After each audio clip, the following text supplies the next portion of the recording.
하나님의 말씀을 가지고 파라오 앞에서 분명히 전달을 했지만 모세와 아론이 거절당하고 돌아온 사건을 살펴보았습니다. 그리고 이스라엘 자손들은 드디어 이집트에서 속박하에서 벗어나서 이집트에서 떠날 줄로 알았는데 오히려 이집트의 노예 감독관들이 더욱더 엄한 중한 노동을 시키는 바람에 삶이 더욱더 고달파졌습니다. 그래서 지도자인 모세와 아론을 원망하고 또 모세와 아론은 하나님 앞에 가서 자기들이 겪은 것을 또 그대로 고합니다. 이제 출애굽기 6장에 와서는 하나님께서 이스라엘 자손에게 그분께서 주신 그 약속의 말씀을 다시 한번 재확인시켜 주십니다. 하나님께서 뭐라고 말씀하십니까? 파라오가 너희를 거절하지 않았느냐? 그러나 이제 내가 강한 손으로 큰 능력으로 이제 파라오와 이집트를 치면 그들이 이스라엘을 보낼 것이라고 말씀하십니다. 하나님께서 모세에게 말씀하십니다. 나는 주니라. 분명히 출애굽기 3장에서 하나님께서 자신의 이름을 여호와 하나님이라고 가르쳐 주었습니다. 근데 2절에서 내가 누구냐? 나는 주니라. 다시 한번 말씀하십니다. 이 주 여호와라는 말은 이 세상 어느 것과도 비길 수 없는 이름입니다. 왜냐하면 여호와라는 이름의 뜻이 뭐냐? I am that I am. 나는 나다. 다른 사람에 빗대어서 나는 어디 사는 누구이고 나는 누구 집 아들 누구이고 이런 설명이 전혀 필요가 없어요. 나는 나다. 난 원래부터 스스로 존재하는 자란 이야기입니다. 다른 어떤 창조물과 비길 수가 없는 창조주 하나님이시요 시작과 끝이 되시는 하나님이시라는 겁니다. 왜 이 말씀을 다시 들려주셨겠습니까? 가서 파라오의 왕궁에 들어가서 이집트의 왕과 신하들을 만나고 나서 모세와 아론은 많이 위축되었습니다. 하나님께서 다시 한번 너를 보낸 분이 누구인지 생각해 보라는 겁니다. 이집트까지 아무것도 아닙니다. 이집트 제국 하나님께서 불면 날아가는 그런 존재입니다. 누가 너를 파라오에게 보냈느냐? 주가 보냈다. 여호와가 보냈다. 너는 보잘것없는 목자 출신이지만 하나님의 손에 전능하신 여호와 주의 손에 들릴 때 큰 일을 할 수 있다는 것을 확신시켜 주는 겁니다. 이건 대단한 큰 축복입니다. 하나님께서 자신의 이름을 직접 어떤 개인에게 자기 입으로 직접 가르쳐 주신 것은 성경 기록상 출애굽기 3장 15절이 처음입니다. 하나님께서 자신의 이름을 모세에게 알려주었습니다. 이전에 그들의 조상 아브라함, 이삭, 야곱에게 여호와라는 이름을 가르쳐 주지 않았습니다. 3절에 보니까 내가 아브라함과 이삭과 야곱에게 하나님 곧 전능자의 이름으로는 나타났다고 했습니다. 전능자 하나님, God Almighty, 엘 샤다이 하나님으로는 나타났습니다. 창세기 17장 1절에서 아브라함에게 나타나셨습니다. 나는 전능자 하나님이니라. 또 이삭에게 나타나셨습니다. 창세기 28장 3절에서 이삭의 축복 가운데 하나님 곧 전능자께서 내게 복을 주셨어. 하나님의 이름을 전능자로 알고 있습니다. 창세기 35장 11절 하나님께서 야곱에게 나타나셔서 나는 하나님 곧 전능자니라. 그래서 God Almighty, 전능하신 하나님으로 나타나셨지 자기의 개인적인 이름을 아브라함에게도 이삭에게도 야곱에게도 알려주지 않았습니다. 물론 그 이전에도 사람들은 주의 이름 여호와의 이름을 불렀습니다. 창세기 4장 26절에 보니까 아브라함의 아들 셋이 있거든요. 그 셋의 아들 에노스 시절 때 비로소 사람들이 주의 이름을 여호와의 이름을 부르기 시작했다고 했습니다. 그것은 아담이 에덴 동산에서 주 여호와 하나님을 만났기 때문입니다. 그래서 자기 아들 셋에게 알려주고 셋은 에노스에게 알려주었습니다. 하나님이 직접 계시하신 거 아닙니다. 조상들로부터 여호와라는 이름을 사람들이 배웠다는 이야기입니다. 그러나 하나님께서 아브라함, 이삭, 야곱에게는 여호와라는 이름을 가르쳐주지 않았습니다. 전능하신 하나님이라고 자기를 소개하셨습니다. 그런데 이제 모세에게 나타나서 이스라엘 자손에게 이르라. 여호와, 주께서 너희를 이집트에서 인도하신다. 이 여호와라는 이름은 뭐라고 했습니까? 스스로 존재하는 하나님, 또 언약을 맺으시고 언약을 이행하시는 하나님, 저기 북쪽 하늘 끝에 가 계신 저 창조주 하나님이 아니라 인간의 역사 가운데 들어오셔서 사람들을 만나고 변화시키고 사람들에게 능력을 주고 일을 맡기고 역사를 만들어 가시는 그 하나님을 이야기할 때 여호와 하나님이라고 합니다. 이제 이집트 땅에서 고생하는 이스라엘 자손들의 그 고통을 하나님께서 보고 그들의 기도를 들으시고 직접 그들과 함께 하시면서 일하시겠다는 의미입니다. 자, 그래서 4절과 5절에 보니까 하나님의 약속이 나오죠. 내가 그들과 더불어 내 언약을 세워, 이 언약은 이미 조상들과 세웠습니다. 다시 이스라엘 자손과 언약을 맺겠다는 것입니다. 가나안 땅, 즉 그들이 나그네로 지냈던 곳, 그들의 순례의 땅을 그들에게 주기로 하였으며, 창세기 15장에서 하나님께서 아브라함에게 주셨던 그 약속을 이제 이루어 주시겠다는 겁니다. 자, 그들이 나그네로 지냈던 곳이 어디라고 했습니까? 가나안 땅. 기억해 두십시오. 잠시 후에 다시 설명하겠습니다. 또한 이집트 사람들이 속박한 이스라엘 자손이 신음하는 것을 내가 듣고 내 언약을 기억하였노라. 하나님께서는 이스라엘 자손들의 조상들인 아브라함과 이삭과 야곱의 언약을 기억하셨고 또 그 약속을 지금 이집트에서 고생하고 있는 이들에게 이루어 주시겠다는 겁니다. 이제 그들을 속박 가운데에서 건져내신다는 겁니다. 그래서 하나님께서 이스라엘 자손에게 6절에서 8절 약속을 주십니다. 6절에는 어떤 약속이 있습니까? 이스라엘을 이집트의 짐과 무거운 짐과 속박에서 자유롭게 하겠다. 그렇게 말씀하셨습니다. 나는 주니라. 하나님께서 이렇게 나는 주니라 라고 말문을 여시고 내가 너희를 속박에서 자유롭게 해주겠다 약속하셨습니다. 7절 주께서 그들을 한 백성으로 삼고 주께서 그들을 한 백성으로 삼으시고 내가 너희에게 하나님이 되리니 이스라엘의 하나님이 되신다는 겁니다. 내가 이집트 사람들의 짐 밑에서 너희를 빼내는 주 너희 하나님인 줄 너희가 알게 될 것이다. 그들을 자기 백성으로 삼으시고 그들의 하나님이 되어주신다는 약속이 들어있습니다. 8절에 또 어떤 약속이 있습니까?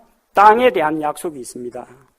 아브라함과 이삭과 야곱에게 주기로 맹세한 땅이지만 아브라함과 이삭과 야곱은 그 땅을 누리질 못했습니다. 아브라함 가진 땅 뭐가 있습니까? 가족 묘실, 마므레 앞 막벨라 굴, 그거 말고는 없습니다. 그 땅에서는 나그네 이방인이었습니다. 야곱, 세겜성 앞쪽에 조그마한 땅을 사긴 했습니다. 나중에 야곱의 운물이라고 해서 그 수가성하고 가까운 데 있습니다. 요셉의 후손들에게 물려준 땅이 있습니다. 그거 말고는 없어요. 그 가나안 땅을 차지하지는 못했습니다. 주겠다고 약속한 땅을 이제 누구에게 주느냐? 바로 이 세대들에게 주신다는 겁니다. 너희를 데리고 들어가 그 땅을 너희에게 유산으로 상속 유업으로 주겠다고 약속하셨고 마침표는 뭘로 찍었습니까? 나는 주니라. 잘 보십시오. 나는 주니라 라고 시작한 다음에 약속 3가지를 주시고 나는 주니라 하고 괄호 닫았습니다. 무슨 이야기입니까? 자기 자신의 이름을 걸고 이 약속을 맺으시고 자신의 이름과 명예를 걸고 기필코 이 약속을 이루시겠다는 이야기입니다. 자, 이렇게 모세가 하나님의 말씀을 받아서 이스라엘 자손에게 전달을 했지만 이스라엘 자손은 너무 살아가는 게 힘드니까 귀에 그런 하나님의 약속이 잘 들려오지 않습니다. 영의 고통과 잔인한 속박으로 인하여 그들이 모세의 말에 귀를 기울이지 않았다고 했습니다. 좀 현실적인 문제입니다. 여러분, 복음 그리고 하나님의 말씀, 진리 좋은 겁니다. 근데 당장 물론 사람이 빵으로만 사는 것이 아니라 하나님의 말씀으로 살아간다는 것은 진리입니다. 근데 배가 고파가 제정신이 아니면요, 성경책도 눈에 잘 안 들어옵니다. 교회 가서 예배 드리고 싶지 않은 사람 어디 있습니까? 근데 주일날만 되면 직장 상사가 불러가지고 출근을 하라고 하는데 얼마나 답답하겠습니까? 그렇게 일에 시달리고 몸이 어렵고 힘들고 병들면 그만큼 하나님의 말씀이 잘 귀에 들어오지 않습니다. 왜냐? 사람은 하나님의 말씀을 들을 수 있는 귀만 갖고 있는 어떤 영적인 존재가 아닙니다. 영도 있고 혼도 있고 몸도 있습니다. 여러분 건강관리 잘 하셔야 돼요. 여름에 더위 먹어가지고 퍼지면 안 되고요. 또 기분이라든지 이런 것들도 마음의 평안, 안정을 유지해야 됩니다. 그래 영적인 건강도 같이 오는 겁니다. 이 세 가지 가운데 어느 하나라도 균형이 깨지면 영적인 생활이 삐걱거리거나 몸이 병들거나 마음이 상하거나 어딘가 이상이 오게 됩니다. 우리 주 예수 그리스도 오시는 그날까지 주께서 우리의 온 영과 혼과 몸을 온전하게 보존해 주신다고 약속하셨습니다. 이 약속의 말씀을 따라서 우리 세 가지 다 관리해야 됩니다. 하나님의 말씀도 기도 생활에도 힘쓰고 그리고 자기 자신의 마음의 평안도 유지하고 체력 관리도 하시고 균형을 맞추시기 바랍니다. 노예 감독관의 채찍질 밑에서 고생하고 신음하고 그리고 괴로워하는데 하나님의 말씀이 제대로 잘 들려오지 않는 겁니다. 그래서 귀를 기울이지 아니하였다고 했습니다. 모세가 무슨 말하는지는 알아듣긴 하는데 지금 당장 곡초 그루터기 주우러 갈 일이 태산 같고 벽돌 찍어낼 일이 아득한데 어디 다른 데 관심이 가겠습니까?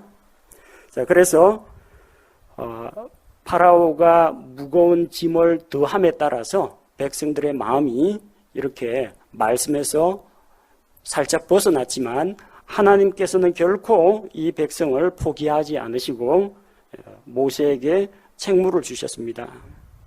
모세에게 말씀하십니다. 너는 파라오에게 가서 말하라. 이스라엘 자손을 그의 땅에서 이집트에서 내보내어 가게 하라고 합니다. 그러자 모세가 한번 실패하고 온 경험이 있죠. 12절에 보니까 보소서 이스라엘 자손도 내 말에 귀를 기울이지 않는데 어찌 파라오가 내 말에 귀를 기울이겠습니까? 더군다나 나는 말이 좀 둔합니다. 혀가 둔합니다. 나는 할례 받지 않은 입술을 가진 자입니다. 이렇게 말합니다. 주께서는 모세와 아론에게 자신의 말씀을 주셨습니다. 성경은 이것을 그들에게 책무를 주신 것이라고 합니다. 그들에게 책무를 주셨습니다. 13절에 보니까 하나님께서 그들에게 어떤 책무를 주셨습니까? 어떤 책무를 주셨어요? 그들에게 이스라엘 자손과 이집트 왕 파라오를 향한 책무를 주셨습니다. 두 부류의 사람들을 우리 그리스도인들은 만나게 됩니다. 첫 번째는 하나님의 백성을 만나게 됩니다. 하나님의 백성에 대해서 말씀의 책무가 있습니다. 바른 진리의 지식으로 가르치고 영적으로 무장시키는 일입니다. 또 우리는 불신자들을 향한 책무를 또 받았습니다. 불신자 나오죠? 이집트 왕 파라오를 향한 책무가 있습니다. 그래서 한편으로는 교회 안에서 믿고 구원받은 성도들에게 영적인 성장에 필요한 말씀들을 가르칠 책무가 있고요. 또 한편으로는 바깥으로 나가서 믿지 않는 자들에게 예수 그리스도의 십자가의 죽음과 부활, 복음을 전할 책무, 이 두 가지 책무를 함께 가지고 있다는 겁니다. 어느 하나만 치중하면 안 됩니다. 나와서 전도만 하는 것도 능사가 아니고 교회 안에서 우리끼리 성경 공부만 하는 것도 능사가 아닙니다. 두 가지 적절하게 균형을 맞추어서 복음도 선포하고 성도들도 말씀으로 세우는 이 두 가지 책무를 같이 감당해야 한다는 겁니다. 자, 그 다음에 14절부터 27절 보니까 갑자기 웬 생뚱맞게 족보 이야기하고 가족들 계보 이야기가 나오죠. 그 다음에 뚝 끊어져 가지고 28절에서 30절 내용은 11절, 12절이 사실 반복되고 있습니다. 어떤 내용입니까? 주께서 모세에게 너는 내가 내게 이르는 것을 파라오에게 구하라. 모세가 나는 할례 받지 않은 입술을 가지는데 파라오가 어찌 내 말에 귀를 기울이겠습니까? 이 조금 전에 했잖아요. 11절, 12절 그 내용이 반복이 됩니다. 그러니까 그 가운데에 모세와 아론의 가족들 족보 이야기가 들어가 있습니다. 왜 이걸 넣었느냐? 하나님께서 필요 없는 것을 넣지는 않으십니다. 이 모세와 아론이 도대체 누구인지에 대해서 하나님께서 설명을 해주시는 겁니다. 또 이를 통해서 창세기 15장에서 하나님께서 아브라함에게 주신 그 약속들을 다시 한번 재확인시켜 주는 겁니다. 이제는 하나님의 약속의 때가 찼고 그들이 이집트에서 나올 때가 되었다는 것을 보여주는 겁니다. 그래서 여기에 나오는 가족들 계보와 거기에 나오는 나이 같은 것들을 보면 대충 이집트 체류 기간이라든지 출애굽 연대 같은 것들을 우리가 알아볼 수가 있습니다. 우선 본문에 나오는 대로 모세와 아론의 그 가족들 계보에 대해서 살펴보도록 하겠습니다. 자, 14절에 보니까 그들의 조상들의 집들의 우두머리들은 이러하니라. 그러니까 이스라엘 족속들, 백성들 이름을 전부 다 기록한 건 아닙니다. 그 집안의 우두머리들을 중심으로 기록을 했습니다. 자, 이스라엘의 아들 가운데에서 기록이 되어 있는 사람도 있고 되어 있지 않는 사람도 있습니다. 자, 14절에 루벤의 아들들이 나오죠. 한옥, 발루, 헤스론, 갈미. 15절 둘째 아들입니다. 시므온의 아들들 여무엘, 야민, 오핫, 야긴, 소할, 사울. 그다음 16절에서 19절은 중요합니다. 레위의 아들들. 모세와 아론은 레위 자손들이기 때문에 레위의 아들들에 대해서는 조금 더 상세하게 이야기합니다. 자, 16절에 보니까 레위의 아들들은 게르손, 고핫, 무랄이라고 했고 레위의 전체 일생 생애가 137년이라고 기록이 되어 있습니다. 자, 그다음 17절에 보니까 게르손의 아들들, 레위의 아들들 가운데 게르손, 고핫, 무랄이라고 그랬죠. 그러니까 17절에서 게르손, 18절에서 고핫, 19절에서 무랄이 이렇게 구성되는 겁니다. 게르손의 아들들은 림리와 시미오. 그 이름은 다시 언급되지 않습니다. 자, 18절 고핫의 아들들, 이게 중요합니다. 아므람, 이스할, 헤브론, 우시엘이요. 고핫의 생애가 133년이라고 했습니다. 아므람이 모세와 아론의 아버지이기 때문에 이 족보는 주의 깊게 봐야 됩니다. 자, 밑줄을 아므람, 이스할, 우시엘만 밑줄 그어놓고 헤브론은 제가 밑줄을 안 쳤죠. 왜 안 했느냐 하면은 아므람, 이스할, 우시엘은 출애굽기 6장에서 다시 한번 언급이 되어 나옵니다. 근데 헤브론은 역대기에는 그대로 들어가 있는데 족보에는 들어가 있지만 출애굽기 6장에서 이 헤브론이라는 이름을 다시 언급을 하지 않기 때문에 제가 빼놓았습니다. 자, 19절에 보니까 무라리의 아들들은 마할리와 무시라고 기록되어 있습니다. 자, 이렇게 계보가 내려오면서 중요한 걸 만나면은 강조해가지고 좀 더 자세히 설명을 하고 또 그 중에서 이 아므람이 이제 중요하죠. 그러니까 고핫의 아들 아므람의 아들들에 대해서는 20절에서 또 다시 한번 강조해서 설명을 합니다. 자, 20절에 보니까 아므람이 자기 아버지의 누이 요게벳을 아내로 취하며 그녀가 그에게 아론과 모세를 낳으니라. 아므람이 누린 삶의 횟수는 137년이었더라. 이전에 출애굽기 2장에서 한번 언급했습니다. 아므람은 자기 아버지의 누이, 자기 고모인 요게벳과 결혼을 했습니다. 그렇게 된 이유는 겨우 70명 되는 사람들, 그런데 이집트 사람들하고는 결혼할 수 없으니까 그 안에서 결혼하다 보니까 나이 차이가 좀 나더라도 친족 간의 결혼을 할 수밖에 없는 상황이었습니다. 근친 간의 결혼을 금하는 것은 나중에 시내산에서 율법 받고 내려와서 그때부터 적용이 됩니다. 자, 그리고 아므람과 요게벳에게서 아론, 모세, 그리고 또 누이가 있죠. 미리암은 여자라고 이름을 뺐습니다. 아론과 모세가 나게 되고 아므람의 생애가 137년입니다. 레위의 생애 137년, 고핫이 133년, 아므람이 137년. 수명이 많이 줄었죠. 노아 홍수 끝나고 나서 이집트 사는 동안 수명이 대개 120, 130, 140 이 정도에서 왔다 갔다 합니다. 요셉만 하더라도 110세까지 살았었죠. 자, 그 다음에 21절에 고핫의 아들 이스할의 아들들, 아까 아므람은 했죠. 밑줄 그어놓은 이스할입니다. 고라, 네벡, 시그리가 나옵니다. 그리고 고라는 다시 한번 언급이 나오기 때문에 밑줄 그어놨습니다. 그럼 헤브론은 빠지고요. 22절에 우시엘의 아들들 미사엘, 엘사반, 시드리가 나옵니다. 자, 다시 아론의 밑줄을 꺼놨죠. 아므람과 요게벳에서 아론의 밑줄을 꺼놨는데 그 아론의 아들들 이야기가 나옵니다. 23절. 이런 식으로 중요한 걸 만나면은 다른 좀 언급 안 해도 되는 사람들은 간단하게 이름만 적고 23절에서 다시 한번 이제 아론의 아들들에 대한 이야기가 나옵니다. 자, 아론은 암미나답의 딸이요 나손의 누이인 엘리세바와 결혼을 했습니다. 유다 지파 계보를 보면 유다는 베레스를 낳고 베레스는 헤스론을 낳고 헤스론은 람은 암미나답을 낳습니다. 암미나답의 아들이 나손이고 나손이 민수기에서 보면 유대 지파의 군대 대장입니다. 나손의 여동생이 엘리세바고 암미나답의 딸이 엘리세바입니다. 아론이 그녀와 결혼했다는 이야기입니다. 그 다음 레위 경우에는 레위, 고핫, 아므람, 아론 이렇게 됩니다. 유다 지파하고 레위 지파가 이렇게 만나서 아론하고 엘리세바가 맺어지게 됩니다.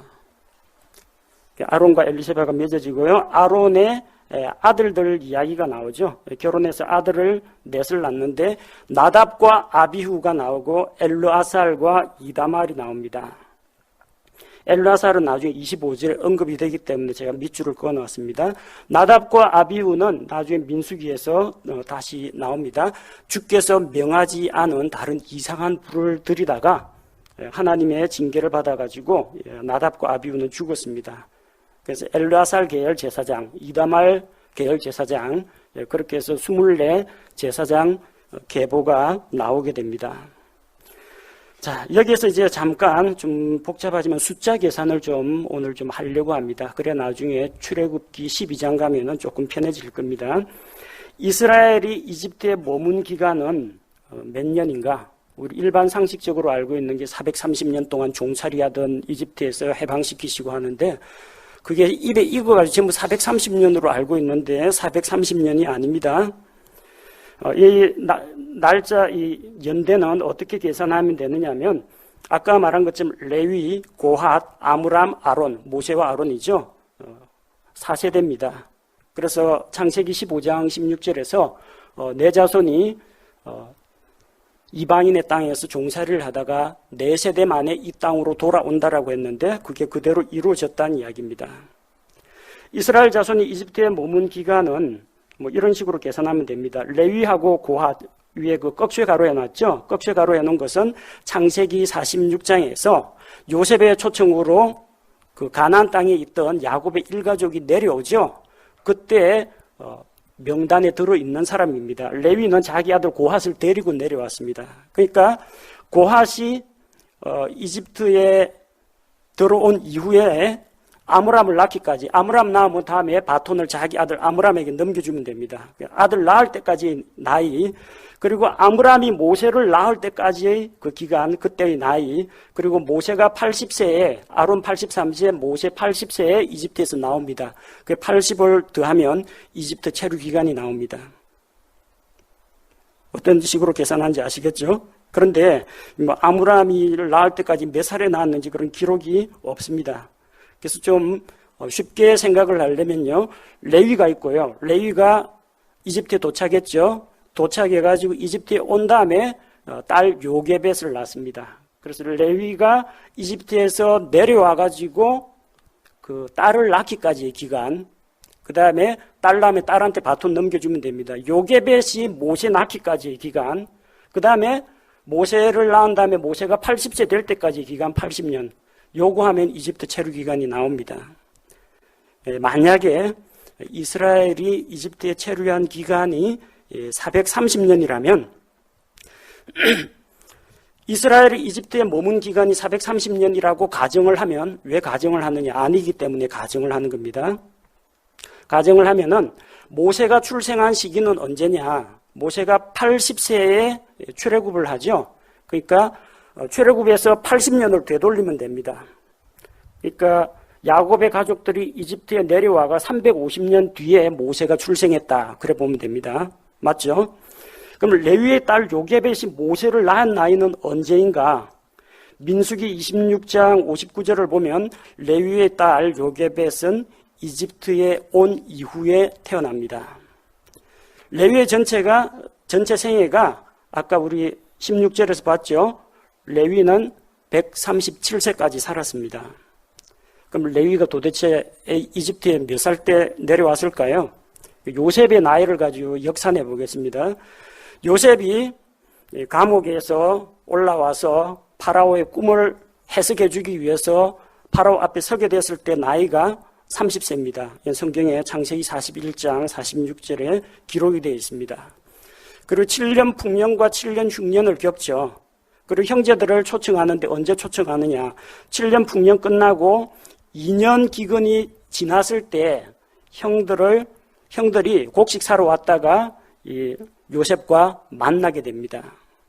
그 형제들과 상봉을 하고 나서 창세기 45장 6절에 형님, 기근은 지금 2년이 지났을 뿐입니다. 앞으로 5년 동안에는 밭갈이도 못하고 수확도 못합니다. 그러니까 기근 2년을 겪고 바로 아버지 모시고 오라고 했습니다. 30세에 이집트의 치르자가 되었고 7년 풍년을 겪었고 2년 동안 기근을 겪었습니다. 그러니까 형제들이 요셉에게로 왔을 때 요셉의 나이가 39살입니다. 그럼 레위하고 요셉의 나이 차이는 얼마나 나느냐? 르우벤, 시몬, 레위, 유다 이렇게 레아가 낳게 되죠. 그 다음에 라헬은 자기 아이를 낳지 못하니까 어떤 방법을 써요? 자기 하녀 빌하를 줍니다. 거기서 아들 둘을 낳습니다. 레아가 보니까 저런 방법이 있구나. 나도 내 하녀 실바를 줍니다. 아들 둘을 낳습니다. 그 다음 하나님께서 레아를 안타깝게 여기시고 아들 둘을 더 주십니다. 그 다음에 10명의 아들이 다 태어난 다음에 하나님께서 라헬을 기억하시고 그녀의 태를 열어주시고 11째 아들 요셉을 낳게 됩니다. 그러니까 아내가 넷이었다고 해서 일제히 아이를 낳은 건 아닙니다. 낳은 순서가 다 있습니다. 몇 년 터울인지는 몰라요.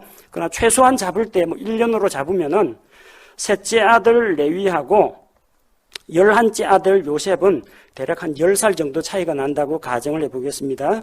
그러면은 요셉 39살이었다면은 레위는 10살 많은 49살에 내려왔다는 이야기입니다.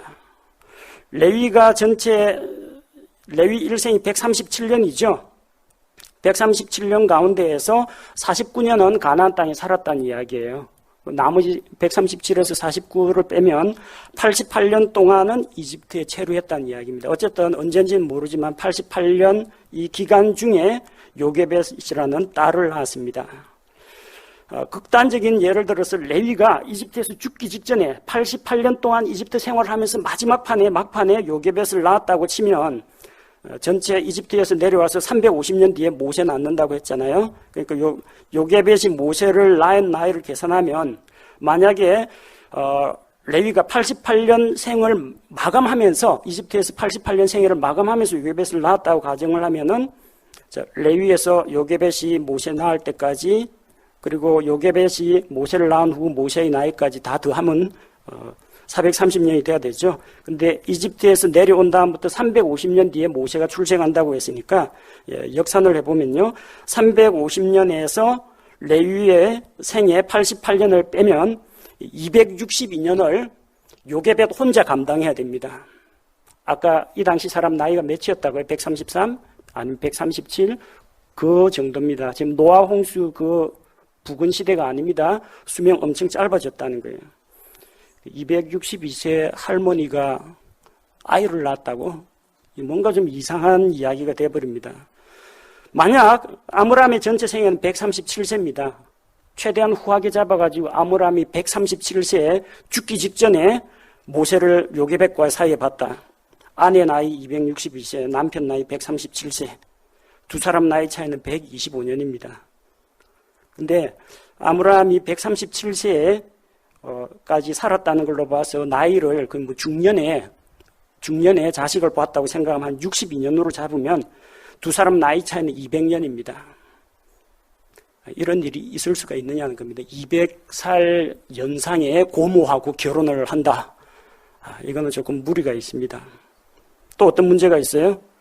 파라오의 딸 이집트의 공주가 유모를 데리고 오라고 했더니 어디서 262세 된 할머니를 데려와서 젖먹이 여인으로 좀 써달라고 이러면 누가 받아주겠습니까? 누가 봐도 이상하죠? 그 결론은 뭡니까? 이집트에서 430년 뭐 종살이 이런 거는 다 잘못된 정보라는 겁니다. 그럼 뭐가 맞습니까? 왜 자꾸 이런 430년 종살이가 어디서 나왔습니까? 성경이 잘못되면 잘못된 연대 계산이 나올 수밖에 없습니다. 출애굽기 12장 40절을 보겠습니다. 출애굽기 12장 40절.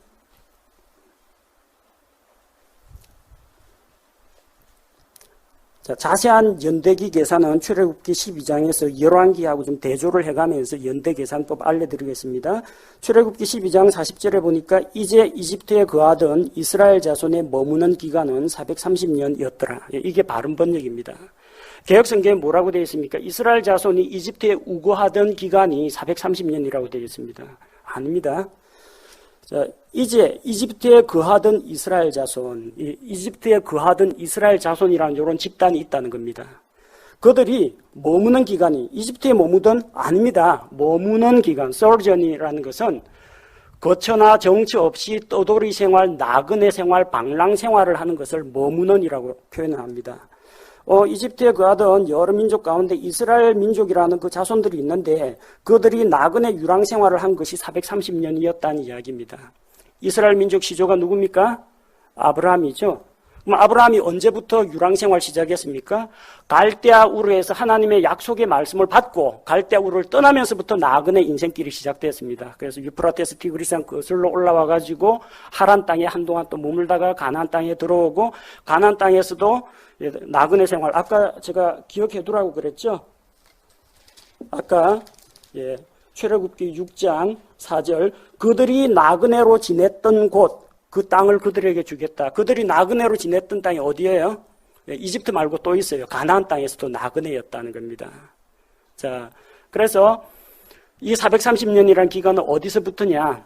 나그네로 지난 총 기간.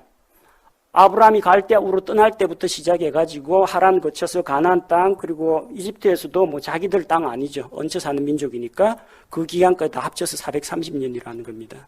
실제 이집트 체류 기간은 약 210년, 215년 가량 됩니다. 이해를 돕기 위해서 갈라디아서 말씀 인용해드리겠습니다.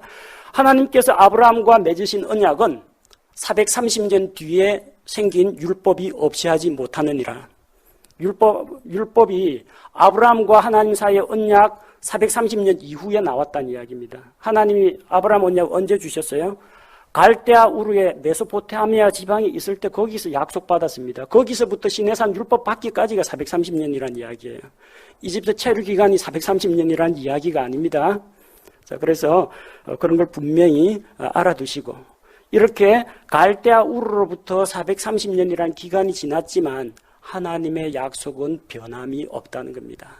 그리고 430년 뒤에 생긴 율법이 아니라 430년 율법 받기 430년 전에 하나님께서 아브라함에게 주신 약속 내 씨로 인하여 땅의 모든 가족들이 복을 받으리라. 그 씨가 누구예요? 예수 그리스도. 율법보다 430년 이전에 아브라함에게 예수 그리스도 보내주신다는 약속을 먼저 했다는 겁니다. 율법이 문제가 아니라 하나님의 약속의 자녀가 우선이라는 것을 다시 한번 말씀드립니다. 자, 요약을 하자면 이스라엘이 이집트 땅에 거하던 기간은 430년이 아니고 약 210년가량 된다. 그러나 하나님께서는 갈대아 우르에서 메소포타미아 지방에서 아브라함에게 그 약속을 하신 이후로 단 한 번도 약속을 잊지 않으시고 지금 이렇게 아브라함과 이삭과 야곱의 자손 이스라엘의 아들들, 그 아들들의 아들들의 손자들이 이집트 땅에 내려와서 고생하고 있을 때 그때까지도 이거 전부 다 기억하시고 약속을 지키시기 위해서 모든 준비를 다 하고 계시다는 이야기입니다. 그런 신실하신 하나님입니다. 자, 24절에 보니까 이제 고라의 아들들 이야기가 나오죠. 앞쪽에 이제 고라 이야기가 나오는데 아실, 엘가나, 아비아삽. 그런데 민수기 16장에서 이 고라의 자손들이 모세와 아론을 대적해서 반역을 일으킨 그 사건이 기록되어 있습니다. 25절에서는 엘르아살의 아들 비느하스가 소개가 되어 있습니다. 자, 레위의 아들 가운데서 나답 아비후는 이상한 다른 불을 들이다가 죽고 엘르아살 이다말이 남게 되는데 엘르아살의 아들 비느하스, 이 비느하스가 민수기 25장 7절 13절 여기에 다시 한번 언급이 됩니다. 거짓 대언자 발람의 조언을 듣고 모압 왕 발락이 이 미디안 여자들을 모압 여자들을 데리고 이 이스라엘과 우상숭배 그리고 음행을 저질렀습니다. 그로 인해서 진노가 이스라엘에게 임했는데 그때 비느하스가 일어나서 이 바알보올에 연합한 그 이스라엘의 통치자를 찔러 죽여가지고 하나님의 진노가 그치게 됩니다. 그리고 26절에서 30절은 아까 이미 말씀드린 것처럼 이제 모세와 아론의 사역입니다. 26절에서 모세와 아론을 어떻게 소개하고 있습니까? 자, 이스라엘 자손을 이집트 땅에서 데리고 나오라고 하신 주의 말씀을 받은 자들은 아론과 모세예요. 아론과 모세는 어떤 자예요? 이스라엘 자손들을 군대대로 이집트에서 데리고 나온 자입니다. 그들은 주의 말씀을 받은 자라는 겁니다. 27절, 그들을 이집트에서 데리고 나오기 위해 이집트 왕 파라오에게 가서 주의 말씀을 전한 자도 모세와 아론이라는 겁니다. 자, 말씀을 받은 자는 모세와 아론입니다. 말씀을 받은 자는 말씀을 선포할 책임이 있습니다. 그리고 그 말씀대로 행할 책임이 따르게 된다는 겁니다. 모세와 아론은 말씀 사역자입니다. 말씀 사역자는 일단 주의 말씀을 먼저 들어야 말씀 사역자가 될 수 있습니다. 사역자는 자기 지식과 자기의 지혜와 설득하는 말로 사람들을 현혹시키지 않습니다. 주께서 주신 말씀을 연구하고 그 말씀을 분석하고 공부해서 선포하고 가르치는 겁니다. 먼저 주님의 말씀을 들어야 됩니다. 다른 사람에게 전하기 전에, 복음 전하기 전에, 가르치기 전에 자기가 먼저 주의 말씀을 들어야 됩니다. 그 다음 주님의 말씀을 담대하게 전해야 됩니다. 주께서 말씀하신 모든 것을, 너는 내가 내게 이르는 모든 것을 구하라. 주께서 말씀하신 모든 것을 있는 그대로 전해야 합니다. 상대방이 듣든지 아니 듣든지, 상대방이 심지어 당시 제일 강대한 이집트 제국의 왕이라고 할지라도 두려움 없이 전해야 됩니다. 근데 모세가 변명을 하죠.